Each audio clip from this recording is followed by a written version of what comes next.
Bagi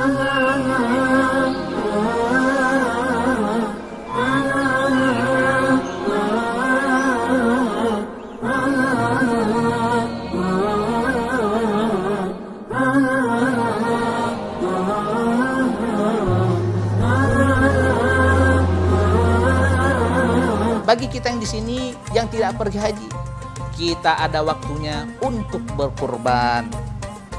Kurban diambil dari bahasa Arab qaraba yaqribu, dekat dan mendekati. Apabila kita ini menyukai lawan jenis untuk dinikahi dan rumahnya pun ada di pucuk gunung sana, melewati tanah bebatu yang sangat lecet dan licin, lalu kita pergi dengan rumahnya, ketika sampai dengan sepatu yang kotor yang penuh lumpur, dengan membawakan dia makanan, lalu kita berkata, aku berkorban pergi ke sini untuk hanya dekat kepadamu. Melihat itu, sang gadis yang ingin kita nikahi pun dia luluh hatinya karena melihat pengorbanan dan kesusah payahan kita, sehingga dia pun mau dinikahi oleh karena pengorbanan. Dan pengorbanan ini untuk sesuatu yang kita dapatkan. Tetapi di dalam tanggal 10 Zulhijjah ini kita berkorban untuk mendekatkan diri kepada Allah Subhanahu wa ta'ala. Di hari inilah janganlah kita sia-siakan, janganlah kita menjadi orang yang dituliskan Allah Subhanahu wa ta'ala di dalam ayat Al-Quran. Ya Allah, sesungguhnya kami telah melihat, sesungguhnya kami telah mendengar, dan kembalikanlah kami ke dunia untuk melakukan amal soleh. Sesungguhnya kami adalah orang yang yakin. Setelah kita nanti sudah mati, kita dibangkitkan oleh Allah Subhanahu wa ta'ala, ditimbang amalan-amalan kita.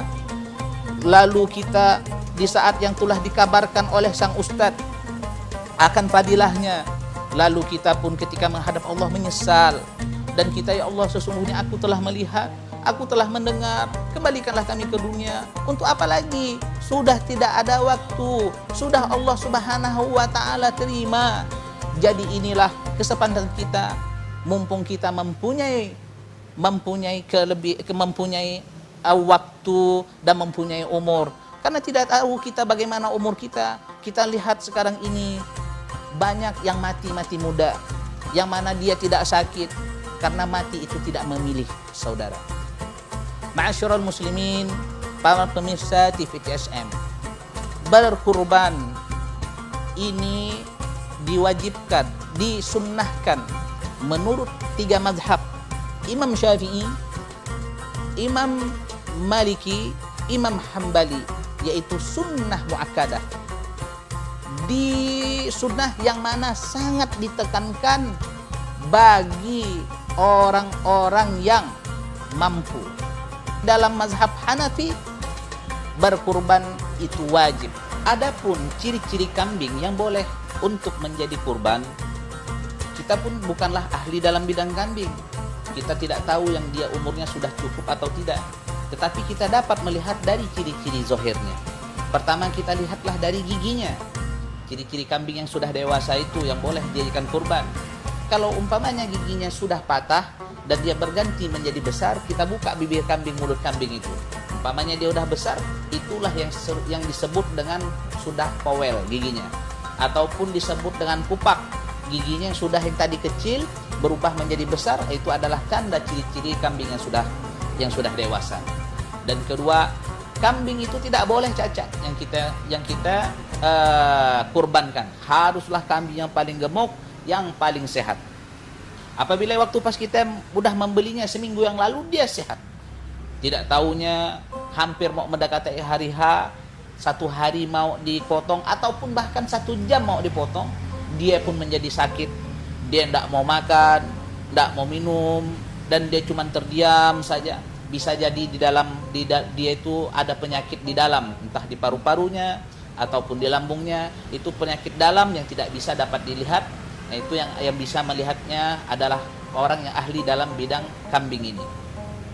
Dan terus kambing itu bolehlah buta.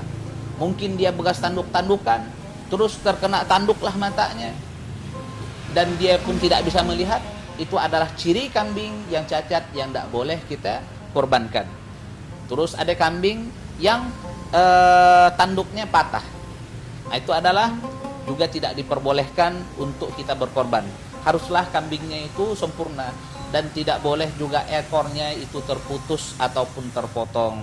Dan seterusnya, jangan sampai kambing itu ada penyakit kudis ataupun kurap, yaitu koreng-koreng. Jadi cacatlah di tubuh kambing itu. Jadi itu yang disuruhkan Rasulullah Shallallahu Alaihi Wasallam. Jadi kambing ini akan datang di hari kiamat, yaitu dengan kukunya, tanduknya, dan juga kulitnya. Itulah barang bagian kambing yang tidak berguna. Tidak ada kita melihat orang yang memasak tanduknya atau melihat memasak kukunya. Tetapi waktu di hari kiamat, barang yang tidak berguna dari kambing itulah yang akan bersaksi di hadapan Allah Subhanahu wa taala, yang mudah-mudahan menjadi syafaat kita dan menjadi penyebab kita masuk ke dalam surganya Allah, tergolong dengan orang yang bertakwa. Dan juga Rasulullah Shallallahu Alaihi Wasallam mengatakan di dalam hadisnya yang diriwayatkan oleh Abu Hurairah radhiyallahu anhu qala, berkata Rasulullah Shallallahu Alaihi Wasallam, man kana lahu sa'atun wa lam yudah fala yaqrabanna musallana, rawahu Ahmad. Yang artinya, barang siapa yang diberikan Allah Subhanahu wa taala keluasan rezeki, kelapangan rezeki, tetapi pada saat itu dia tidak berkorban, maka Rasulullah Shallallahu Alaihi Wasallam mengancam orang yang seperti ini, fala yaqrabanna musallana, janganlah sekali-kali kalian mendekati tempat sholat kami. Dalam ilmu bahasa Arab, ilmu nahwu, apabila disebutkan yaqrabanna, nunnya itu ada penekanan, yaitu nun taukid. Janganlah sekali-kali kalian mendekati tempat sholat kami. Itulah artinya dia itu tidak termasuk golongan Rasulullah, tidak menjadi pengikut Rasulullah.